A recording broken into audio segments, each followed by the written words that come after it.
Hi friends, அஸ்ஸலாமு அலைக்கும். எங்கள் ஊர் சீனி சோறுன்னு இதை சொல்லுவோம். கடைசி வரைக்கும் ஸ்கிப் பண்ணாமல் பாருங்கள். இப்போ வாங்க வீடியோக்குள்ளே போகலாம்.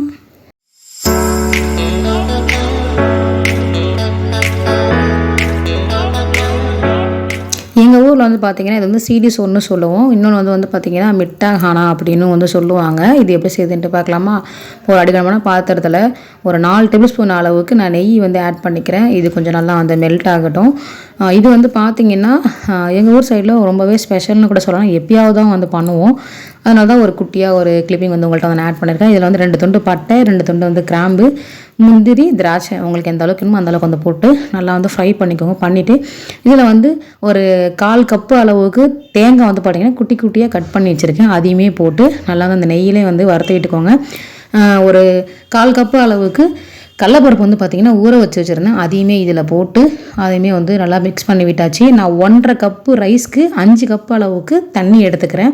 ஃபஸ்ட்டு 5 கப்பு அளவுக்கு தண்ணி நம்ம இதில் சேர்த்துக்கலாம். சேர்த்துட்டு ஃபுட் கலர் பார்த்திங்கன்னா ஒரு பிஞ்ச் அளவு இதில் சேர்த்துட்டு ஃபுல்லாக மிக்ஸ் பண்ணி எடுக்கிறேன். அந்த கலர் சேர்க்கும் போது தான் அந்த சாப்பாட்டுக்கே ஒரு கலர்னஸாக இருக்கும். அதனால் உங்களுக்கு வேணாலும் நீங்கள் ஸ்கிப் பண்ணிக்கோங்க.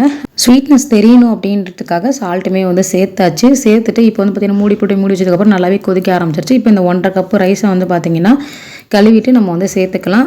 சாப்பாட்டு அரிசி எந்த அரிசி வேணாலும் நீங்கள் சேர்த்துக்கலாம். சேர்த்துட்டு நல்லா மிக்ஸ் பண்ணிவிட்டு கொஞ்சம் கொதிக்க விடுங்க. கொதிக்க விட்டீங்க அப்படின்னா சாப்பாடு ஓரளவுக்கு வெந்து வந்துடணும். இப்போ பார்த்திங்கன்னா நல்லாவே வெந்து வந்துருச்சு. இந்த ஸ்டேஜில் நான் ஒரு 250 கிராம் அளவுக்கு வெள்ளை சீனி ஒயிட் சுகர் நான் சேர்த்துக்கிறேன். இதுக்கு வெல்லம் இதெல்லாம் நீங்கள் சேர்க்கக்கூடாது. ஒயிட் சுகர் சேர்த்தா தான் நல்லாயிருக்கும்.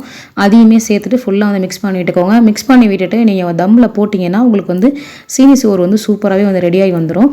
எங்கள் ஊர் சைடில் பார்த்திங்கன்னா ஏதாவது ஒரு ஃபெஸ்டிவலுக்கு இந்த மாதிரி டைமிங்கில் தான் இந்த சீனி சோறே செய்வாங்க. சாப்பிட்றதுக்கும் அவ்வளோ சூப்பராக இருக்கும். அதனால தான் உங்கள்கிட்ட குட்டியாக ஷேர் பண்ணியிருக்கேன். உங்கள் ஊரில் என்ன சொல்லுவாங்க அப்படின்ட்டு சொல்லுங்கள். இப்போ பார்த்தீங்கன்னா ரைஸ் ஓரளவுக்கு குக் ஆகி வந்துருச்சு. இப்போ தண்ணி மட்டும்தான் கொஞ்சம் பாயில் ஆகணும்.